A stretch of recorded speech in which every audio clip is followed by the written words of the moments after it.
It's spoopy time. And by that, I mean it's time to throw some chairs at Layers of Fear by the Bloober team, published by AssPyre, our good pals, based out of Texas. This is a Unity game. You can pick it up for around $20 of your local currency. And what is it? Layers of Fear is a first-person psychedelic horror game with no psychedelic rock whatsoever and a heavy focus on story and exploration on rails. Players take control of a painter whose sole purpose is to finish his Magnum Opus, which is the brand of whiskey he likes to drink.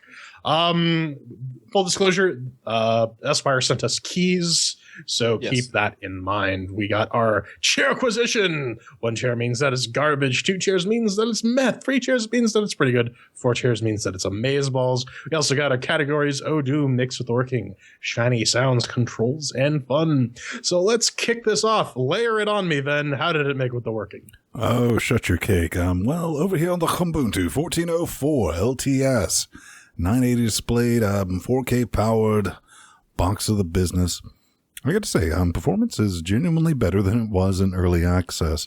That's not really saying a whole lot. And before the hate mail, people from AssPyre have already been in Linux_gaming subreddit saying, yeah, we know performance has an issue. So don't tell me it runs on your 8K 486 at 1,000 frames a second. That said, it suffers really big issues. You think about it, there's a studio that you basically start at, and I'm not spoiling anything. That's where your save game starts. And like moving less than 20 degrees, you can go from 111 FERPs to 12. I mean, it is what? For no reason. You don't really know what's going on there. And you better get used to that shite. So, it works, but with a 980, nope, not so much. I'm going to give it 3 chairs. I'm going to have to ding it for the performance. Oh, yeah. I had to bust out the pulse _latency_msec equals 60 to get the sound working, because this is a Unity 4 game in 2016. Booga booga. Speaking of chugging, this thing chugs at 4K. It struggles to maintain above 30 FPS. So I had to knock that back down to 1080p. And you know what? It struggles to maintain 30 at 1080 on a 980 with an i7 6000K running Fedora 2264-bit. But, I mean, it suffers the same gone home stairs syndrome, where if you try to ascend or descend a flight of stairs, performance just tanks. Because, stairs are the most difficult part of any game. Not if Richard Simmons has something to say about that. And, it has the same issue with the Stanley Parable, where if you don't follow the exact path you're supposed to go, it tries to render the entire room at once, so you can sort of see where the twists and turns are going to come from if you stare through windows. So, no real issues beyond that. I'm going to ding it a chair because of the audio issue, so it gets 3. Yeah, and on Fedora 23, 64-bit with the 8370E overclocked at 4.2 GHz and the GTX 970 Strix. Well, considering I have both my 1080p monitors set up in twin view, it did that stupid Unity thing of trying to full screen it into both monitors and failing miserably. But it only did that during the early access bits. They fixed it for the final version, so that's good. The scariest thing about this game, besides all the wasted liquor, is how low the FERPs will dip when you're looking at a static corner of an otherwise mundane room. Like Ven already mentioned, when you go upstairs to the office, you're looking at a specific corner, and if you turn around, you'll get like 80, 100 FERPs, whatever. But if you look at that specific corner, you'll get 12. I think that pretty much sets the tone for the rest of my bits in this review. 3 chairs. All right, that's 3 chairs mixed with the working. Up next is Shiny and the Sounds. Ven, did it shin? Let's be honest with ourselves, gentlemen. For a Unity game, this looks fantastic. Unfortunately, the imaginary, light sources make everything shimmer just a bit unnaturally. I mean, I have a little sub-game called Find the Light Source, because something will be completely illuminated, and it tries to adhere to, like, when the lights on, this area lights up, but sometimes, like, behind a bookshelf, you'll know what I'm talking about if you played this game. It's lit up and there's no lights, and I was like, okay, that's definitely a thing. The textures and models are well done, but they are hella overused. I straight up collect pipes. I do. And I don't own that many pipe holders. I mean, there's a pipe holder in like every other room. They all have the same damn pipes. That kind of irritated me as someone who likes to smoke some pipe. You know what I'm saying? Now, this game, when we're talking about the audio experience, it is all about the audio, man. Seriously, atmosphere. It has it in spades. You get your squeaks, you get your groans and your creaks, and all that sound is completely legit until you get bored with it. Because, basically it's doing a proper job of emulating something that Frictional has been doing for almost a decade 1,000 times better. But it looks really good. I dare to say it's probably the second best looking Unity game I've ever played. If it wasn't for that glossy, shiny effect for things being overly illuminated, I would give it 4 chairs, but I'm still going to give it 3 because it deserves it. Yeah, someone figured out the secret to making Unity games not look like shit. Don't use any of the stock assets. Mm-hmm. And I mean, everything looks great until you look in a mirror, because that's when the whole verisimilitude falls apart. I mean, you get, as for the sounds, and like Ben said, they're very well done. The voice acting is competently done, which is a rare sight for Unity games, and the ooky spoopy atmosphere is there. It sounds like an old house, and I've lived in an old house. It sounds like that. And with the audio and the visual cues, it draws your attention to where it should be to set up the jump scare. So that's competently done. But the one spoopiness that just failed completely on its face was the baby dolls. It was just way too hilarious. I was laughing way too hard. But you know what? All things considered, it's pretty good. 3 chairs minus a couple of the issues. Otherwise, I would have gotten 4. But moving on. Pedro. Yeah. Visually and audibly, this game nailed it. It's too bad that doesn't translate into mechanics, but I'm getting ahead of myself. The music was... it took some heavy inspiration from Silent Hill, and if you're doing a horror game, ripping off Akira Yamaoka is probably the best thing you can do.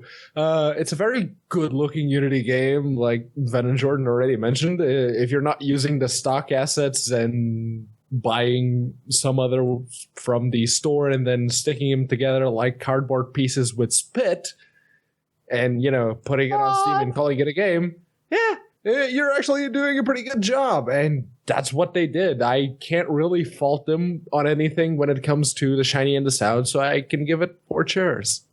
All right, that's 3 chairs for shiny and sounds. Up next is the control. Then, how do you move your hand around? Carefully, very, very carefully. But here's the thing, Brad. If you have the testicular fortitude to show me a Frictional game's hand, guess what? I best be able to fuck around with all the things. I mean, at least, I can't believe I'm saying this, Gone Home got that right. I mean, you could at least pick up everything and stack it in the living room and organize it, like some people have done in chat room, which that was brilliant of you. Way back in the day. Outside of that, everything else works, and it should, since you're effectively playing a 3D hidden object game, he says. So, yeah, I mean, outside of when you see that amnesia hand and it only works on some things, you're going to get dinged a chair for that because you're not Frictional, so 3 chairs. Yeah, I mean, you get your amnesia hand of clicking and dragging and your WASD movement, and that's about it. It does get ding a chair, though, just because it's not 100% reliable. If you're not at the magic angle in which you can open up a drawer, because there is an achievement for opening up all the drawers that I tried my damnedest to get before I completely lost interest. It will not open. You'll just be flailing your mouse around like an idiot, and then you'll start playing Layers of Fear and just fail to open doors. So that'll get 3 cheers. Yeah, they streamlined the controls down to just the basics. You get your movement, your interaction, canceling out of said interaction, and that's it. There's rebindable controls, and contrary to most other Unity games, the mouse sensitivity is actually pretty sane. If you move the slider, it'll actually go from not moving at all to stupidly sensitive, so good on them for that. When you hold down the shift key, I wouldn't exactly call what your character does sprinting. Fumbling faster. Even calling it a brisk pace is power walk. Well, it's It's hyperbole, basically. All it really does on a practical level is to lower the mouse sensitivity even further. So yeah, there's just no point. But really, that's just me picking at the nits. I can actually give it 4 chairs. No, that still gets 3 chairs for control. So let's move on to our final category, fun. Did this layer on the fun, Ven? Or do you fear that it'll fall flat? It definitely didn't layer on the cake, Brad. Again, this is a 3D hidden object game with several jump scares mixed in with the most generic story in the world. And to top it off, you want to put a cherry on that layer cake, it's also on rails, because I'm so sick of opening doors and one of the... Actually, you know what, guys? Guys, let's just cut to the chase on this, all right? I'm not going to spoil the ending, but I'm going to spoil kind of like a big plot thing, so skip ahead until you see a Canadian if you don't, if you want to preserve your innocence. All right, you've been warned in 3, 2, 1. Nothing can really hurt or kill you. It can basically just kind of reset you. All right, and after you realize that you're invulnerable, it's just a poorly done find object X and use it to interact with object Y simulator. And wow, I mean, I guess all I can say is that if you genuinely want to drop 20 wet stinky cashes on a semi-interactive story, you might want to check out Gone Home, because it's a better story. Until the end. I can't say I had no fun whatsoever. And again, AssPyre was good enough to send us copies of this for testing. We've had it in early access for quite some time. It's just not my cup of chainsaw by any means. I mean, we've played through all the Penumbras and the Amnesias and the Machines for Pigs and the Somas, and you know, those guys, they only do one thing, but they do that one thing really good. So this is kind of like a hollow representation of that. I got up to about the one-arm part before I realized, it's like, oh, look, nothing can hurt me. And once you remove your headphones, or you cut down and you put on some Slayer, there is nothing to this game other than Opening Door Simulator 2016. That is all there is. It's just trudging through it, trying to unlock all the cupboards, because that's definitely a thing. I'm going to give it 2 chairs on the off chance that you genuinely hate yourself and you're fiscally responsible. Yeah, this shit is so very much on rails. Such rails, wow. I mean, Pedro will go into this a lot further. He has literally a small essay written on this. But it is a walk into a room and find a key simulator. And motherfucker, I can't even find my keys in real life. You expect me to play a game for fun where your goal is to find keys? No. I mean, the atmosphere is sort of there, but the payoffs aren't really that great. You can tell when there's a jump scare that's being telegraphed, and sometimes like shit will be thrown behind you, like a knife will skim by your head and be like, oh all right, cool. You're just like Mama's Kitchen, right? Yeah. I mean, when I'm on the drugs, it's sort of spoopy, but that's because I'm not really paying attention to much. And when the loud noise happens, I snap back to attention. Also, I got a question, Ben. How come all the baby heads are white? Whitey's got to pay in that price. Jordan is baby heads. Fair enough. I mean, I struggle to maintain my Carl, my name's Paul. You're sitting. Never sit. This is upsetting me. All right, anyways. Yeah, this game is sort of like the Stanley Parable insofar as it's without the humor or the choices or anything that actually made that game enjoyable. I was literally watching The Flash and mashing on like W and moving my mouse around, and I made it through halfway through this game. I mean, it's about 3 hours long. If you actually play through the entire thing, according to the devs, you can get through it in like 2. There's not really that much to it. And aside from some okay atmosphere, it really falls flat. So I'm going to give that 1 chair.